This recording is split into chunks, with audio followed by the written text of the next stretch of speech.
Man, what a mess. I think any host that have experienced bad guests can feel my pain. Today, we're going to be talking about 5 ways to prevent yourself from nightmare guests. Let's tap in.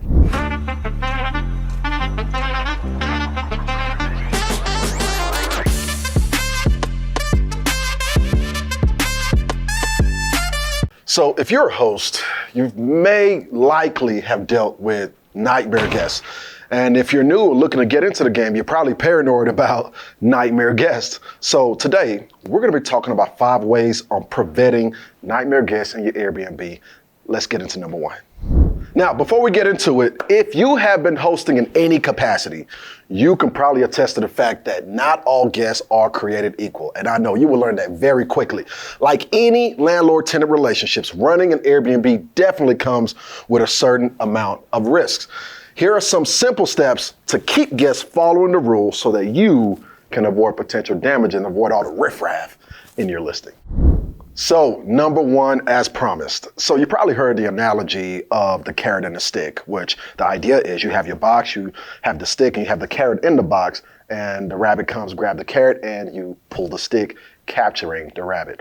Well, in our world, we consider those carrots positive incentives. And these are positive things that we do as hosts to support our guests, to provide value to our guests. The positive incentive includes giving positive guest reviews. We actually when our guest checks out, and if they were great guests, we let them know, like, thank you so much for being amazing guests. We're going to be leaving you a review tomorrow when Airbnb allows. We're looking forward to you leaving us one as well, right? And we'll let them know. And also considering offering yearly gifts, drawings, discounts, and credits. We like to say when our guests book with us and they are great guests, we like to incentivize them to come back and book with us, right? And so we offer things like discounts for the next stays or credits and things like that.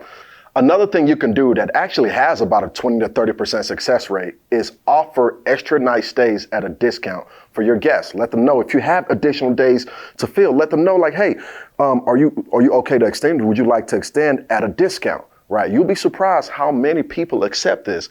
There's literally about 20 or 30% success rate, and most hosts don't do this. So providing incentives and, of course, providing your guests with great reviews are always great for positive incentives. We also have the sticks, i.e. the negative incentives, which prevent our guests from abusing our positive incentives, right? So things like notifying Airbnb of the rule breakers, and things like using financial penalties and having the financial penalties in our house rules and enforcing them when they break them, which, of course, obviously we try not to have to do this, but at the end of the day, we have to protect the positive incentives that we provide our guests. So all in all, it's important to understand you just need to create well-defined incentives, both positive and negative, to provide value and also to protect yourself at the same time.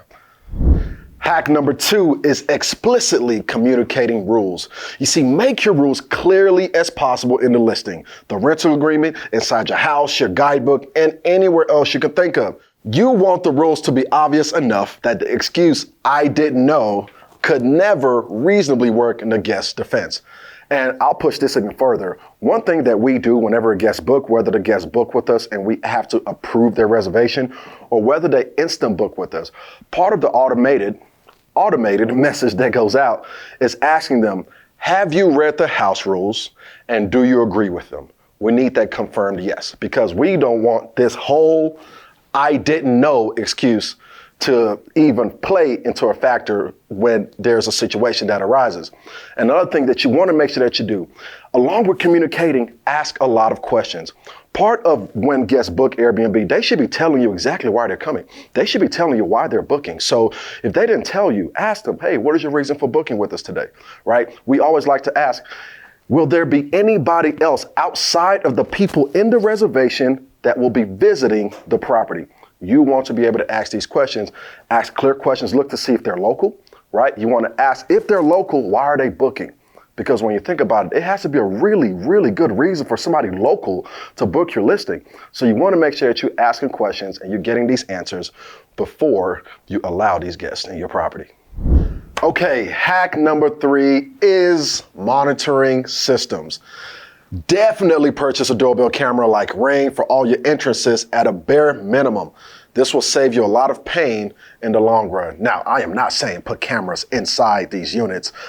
We don't put cameras in the bathrooms. We don't put cameras inside the rooms or anything like that. But you want to make sure that you're using cameras to protect every entry point at your listing in your property. And it's very important because you want to monitor people's coming in as they enter your unit. We actually had a situation before where a guest checked in and all you saw was just DJ equipment coming inside the listing. So you want to make sure that you're protecting yourself, protecting your listing with a camera. Along with that, if somebody says that, oh, it's 4 of us staying, and you see them checking in and there's 12 people checking in, this is just another reason to make sure that you're watching every entry point. And also you can use it. You find yourself in a situation where you have to file a claim against a guest. Your cameras is one of the best pieces of proof that you can have to protect yourself in a situation like that. You may want to consider a decibel monitoring system which alerts you if the guests make a certain level of noise.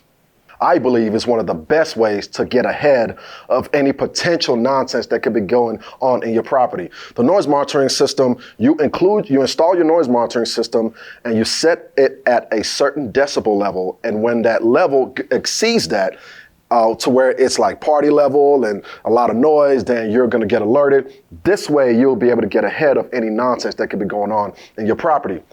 So all in all, this is the combo of what you need to make sure that you are monitoring your properties properly. You need to have visualization via your cameras, and you also need to have noise monitoring via your noise monitoring systems. And then you have a pretty good leg up in making sure that you're protecting your listing. Okay, so number 4 is to make sure that you take time to pay close attention, which this definitely goes hand in hand with making sure that you have cameras at your listing as well. Monitor when people enter your house via your doorbell cameras. Then message the guests that you are happy all registered guests arrived safely. This lets them know that you are keeping an eye on them while maintaining polite interactions. So you should definitely make sure that you're monitoring the entry points when the guest checks in. This way you can monitor how many people are coming in. Does it match up with the number of people that are booked to property? We once had a situation where a guest checks in.